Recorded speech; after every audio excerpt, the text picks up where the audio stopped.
what's up, hello? My name is Emma, and today I'm going to be telling you everything you need to know before reading Chain of Gold by Cassandra Clare. We are just a few days from the release of Chain of Gold by Cassandra Clare, which comes out on March 3rd, and it is the first installment in a new series set in the Shadowhunters universe. Speaking of release day, I am so excited to be attending Cassie's signing on March 3rd in New York City. So if you're in the New York City area, you should definitely come by and hang out. But if you would like to catch Cassie on any of her other tour stops, I will link all of that information in the description below. I am actually like 400 pages into Chain of Gold at the time of me filming this video, and I am just loving it so much so far. I cannot wait for all of the Chain of Gold content I have coming for you guys. So as I am a massive Shadowhunter fan, I really wanted to create the ultimate guide to reading Chain of Gold. So I'm going to be sharing basically everything I know about Chain of Gold to start,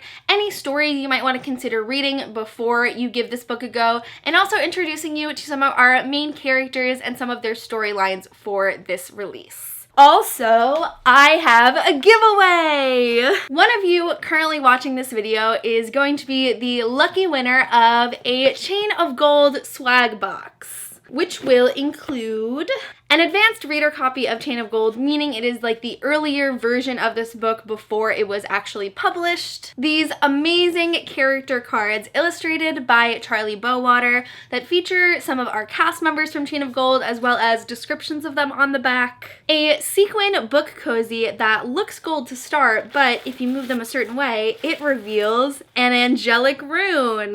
Also, this map, which is a Shadowhunter's guide to early 1900s London, and a box set of the Infernal Devices series, which is technically the prequel to The Last Hours. Unfortunately, this giveaway is for US residents only, but if you want to enter, all you have to do is comment below either your Instagram, your Twitter name, or your email address, and then I will choose a winner on March 3rd, which is Chain of Gold's release date, and then Simon Teen will send one of you this amazing goodie box. So without further ado, let's jump into everything you need to know about Chain of Gold. So Chain of Gold is the first installment in the Last Hour series. Like I said, it comes out March 3rd. Then we have Chain of Iron, which is set to come out in 2021, and Chain of Thorns, which is the conclusion, set to come out in 2022. Chain of Gold is set in 1903 during the Edwardian era of London, and our main cast of characters are essentially the children and relatives of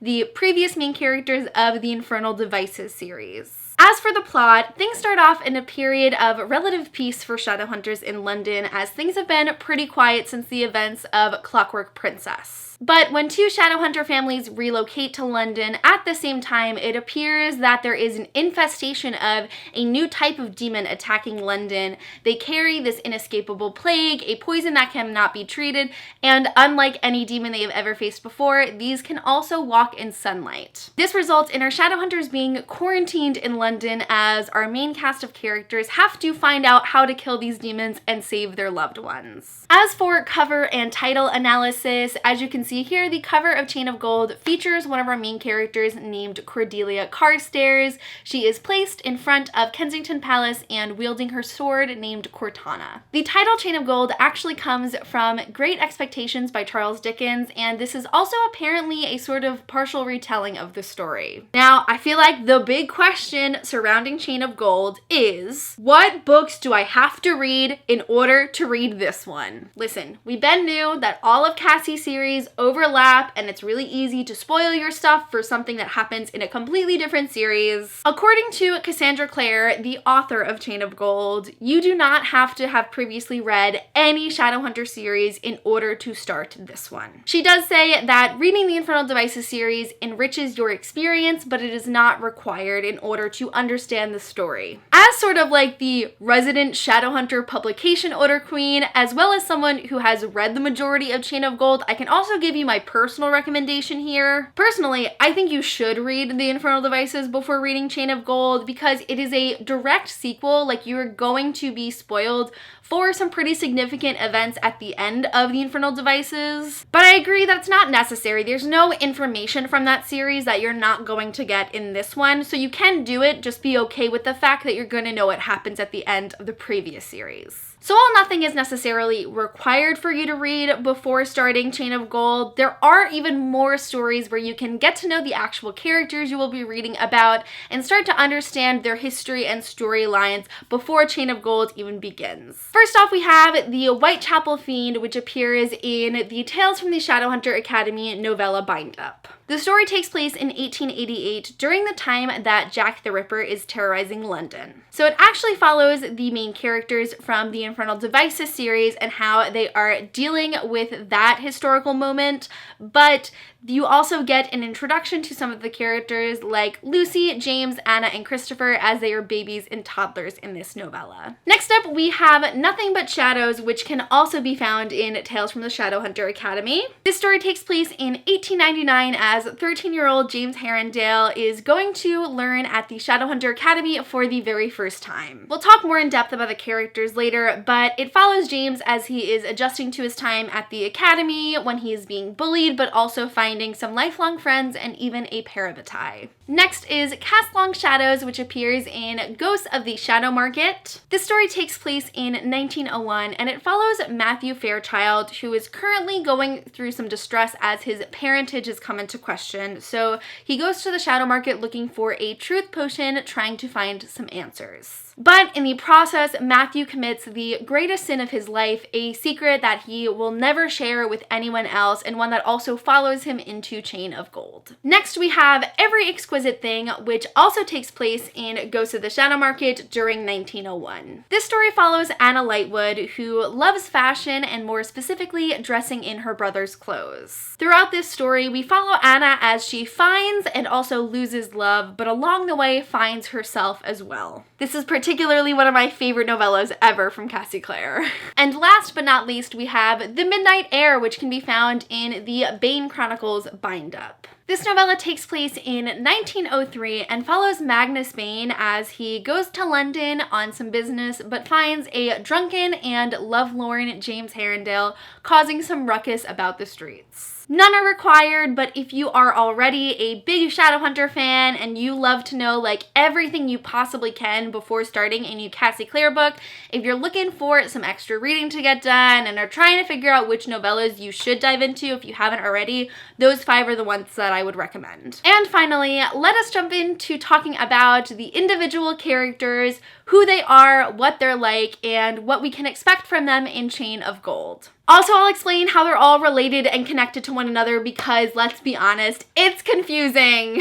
First up, we have James Herondale, whose parents are Tessa and Will Herondale, and his sister is Lucy. James often goes by the nickname Jamie and loves reading and poetry. As a result of his lineage, James has golden eyes and the unique ability to turn into a shadow. James's parabatai is Matthew Fairchild, and at the start of the novel, he is in love with the beautiful Grace Blackthorn. Next up, we have Lucy Herondale, sister to James and daughter of Will and Tessa. She is an aspiring writer and very excited to begin training to become parabatai with her best friend Cordelia. Lucy will sometimes go by Luce or Lou, and it appears she also has some sort of talent related to her demon heritage, but it is something that we will only discover after reading Chain of Gold. Next up, we have Matthew Fairchild, who is son to Charlotte and Henry Fairchild, and also brother to Charles. Matthew is a huge fan of Oscar Wilde, and his greatest vice is alcohol.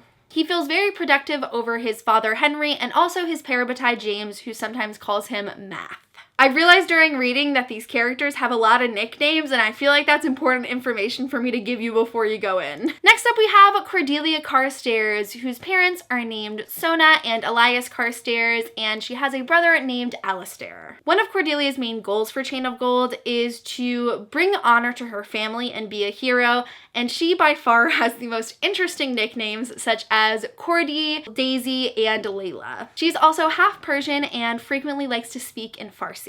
And something else to know about Cordelia is for quite a long time she has been in love with Jamie Herondale. Next up, we have Alistair Carstairs, brother to Cordelia. Now, Alistair has few close friends as his family has moved and traveled all across the world throughout his childhood, but he also did attend the Shadowhunter Academy besides James and some of the other characters. To put it frankly, he was quite a bully, but he loves music and politics. And interestingly, he voluntarily dyes his hair blonde. Next up, we have Thomas Lightwood, who is the son of Sophie and Gideon Lightwood and has two sisters named Barbara and Eugenia. Something that seems to be pretty important to Thomas's history is he was a very small child and was frequently bullied for that in his youth, but now he is like 6'5" and super tall. He studied abroad in Madrid, doing some other travels at that time, and he also loves history, museums, and helping his cousin Christopher in the lab. Thomas often goes by Tom or Tommy. Next up, we have Anna Lightwood, whose parents are Cecily and Gabriel Lightwood, and has two brothers named Christopher and Alexander. Anna is genderqueer and is notorious for breaking the hearts of eligible ladies in London. Anna loves fashion, especially wearing suits, and spends a lot of her time at this downworlder hangout called the Hell Ruelle. Next up, we have Christopher Lightwood, who often goes by Kit. Christopher loves inventions and experiments. He has a really great relationship with Henry, as they can both bond over their shared love of science. Then we have Grace Blackthorne, who was adopted into the Blackthorne family by her mother, Tatiana, and has an adoptive brother named Jesse. Now, Grace has spent most of her life isolated from other Shadowhunters in the Blackthorne Manor in Idris. She is supposedly incredibly beautiful, possesses some sort of siren-like abilities,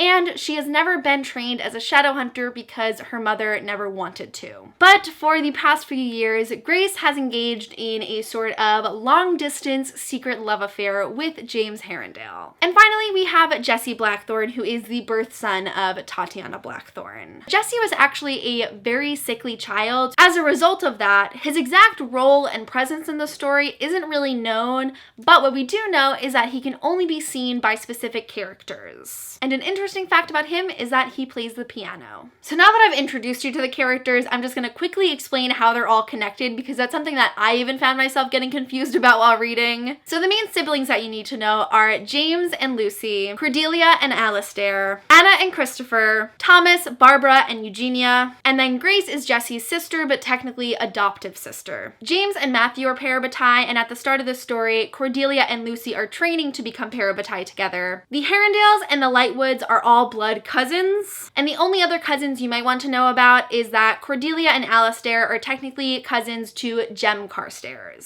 So before I close out this video, the last thing I want to do is just throw out some rapid fire quick facts about Chain of Gold that you might want to know going in. Cordelia is the character who is set to have the most chapters from her point of view in the story. Matthew is set to have a brief point of view in it. There is going to be a flashback from Thomas's perspective. I will say that we also definitely get James and Lucy's perspectives. As I said at the very beginning of the video, there's new demons in this book, a species of demons that we have never encountered before. Several couples become engaged during this installment. Two or more characters we know by name will die. What I find to be the most interesting is that there is more than one villain in this book, and the last word of Chain of Gold is smile. So that is it. That is everything I think you might want to know before reading Chain of Gold by Cassandra Clare. If you're interested in maybe reading some of the first-hand sources for some of the information and getting more Chain of Gold content, I'll link a bunch of resources down below, like Riveted Lit, Shadowhunter's Wikia, and Cassie's Tumblr. If you are a US Shadowhunter fan, do not forget to enter my giveaway for the Chain of Gold swag box by leaving me either your Instagram, Twitter, or email in the comments. Come hang out with me on release day for Chain of Gold in New York City, but ultimately, I am just so excited for this book to be out in the world. I love it so dearly, and I haven't even finished it yet, so I am just ecstatic that you guys get to read it so soon. In the comments below, feel free to leave me your excitement for Chain of Gold, something new you learned as a result of this video, or maybe some theories you have for what's gonna happen. But that is it for this video. Thank you guys so much for watching, and I'll see you soon for a new one. Bye!